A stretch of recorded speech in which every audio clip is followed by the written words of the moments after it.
Far from being passive, Igbo women had organized political voices. The Umuada, meaning the daughters of the village, and Inyomdi, meaning the wives of the village, could influence decisions, mediate conflicts, and even protest injustice, such as during the famous 1929 Aba Women's Riot.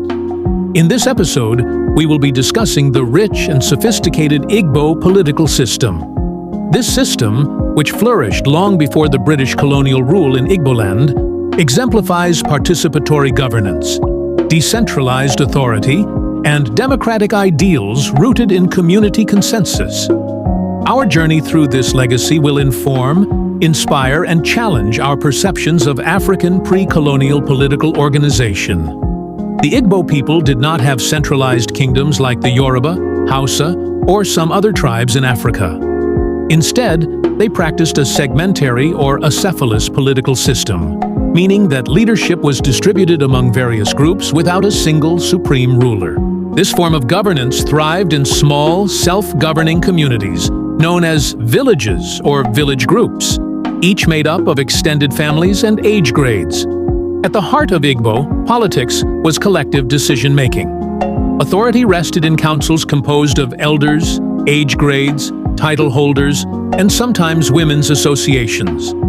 These groups maintained checks and balances, ensuring that power remained with the people. As the respected scholar E.A. Ifemezia observed, Igbo political life was democratic in character, emphasizing consultation and consensus. Here are key institutions in the Igbo political structure. Number 1. The Council of Elders, also known as Ndi Ichie, made up of the oldest and most respected men. This body held moral and judicial authority. Their wisdom guided village decisions, from land disputes to religious matters. 2. Age grades. Organized by age, these groups performed civic duties, built infrastructure, and provided a platform for leadership development. They played critical roles in enforcing communal norms. 3. Title societies. Examples are the Ozo and Nze title societies. Men who earned titles through achievement and wealth gained influence. Title holders were custodians of tradition, adjudicators in disputes, and sponsors of communal festivals. 4. Women's associations. An example is the Umuada. Far from being passive, Igbo women had organized political voices. The Umuada, meaning the daughters of the village, and Inyomdi, meaning the wives of the village, could influence decisions, mediate conflicts, and even protest injustice, such as during the famous 1929 Aba Women's Riot. Number 5. The Oracle and Priests. Spiritual leaders consulted oracles like Agbala of Auka or Ibini Ukpabi of Arachukwu for divine judgment in complex matters, blending religion with governance. One of the most fascinating aspects of the Igbo political system is its horizontal power structure. No single person held absolute authority. Decisions were debated, often in the village square, also known as Ama, and only enforced after a consensus was reached. This model bears striking resemblance to modern democratic ideals: open debate, collective decision-making, and civic responsibility.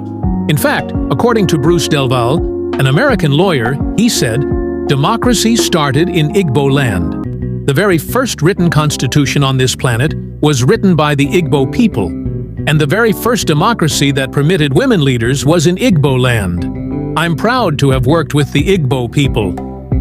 The imposition of British indirect rule in the early 20th century disrupted Igbo systems by introducing warrant chiefs, who often had no traditional legitimacy.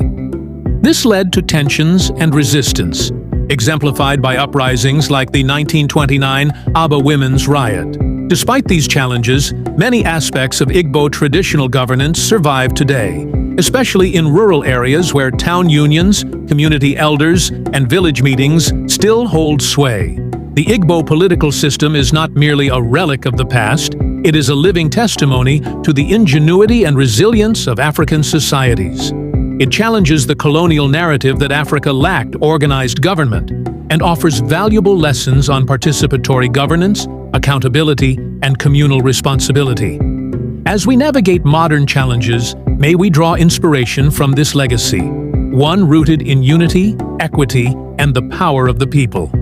Share this video to educate someone on the Igbo political system. See you in the next episode.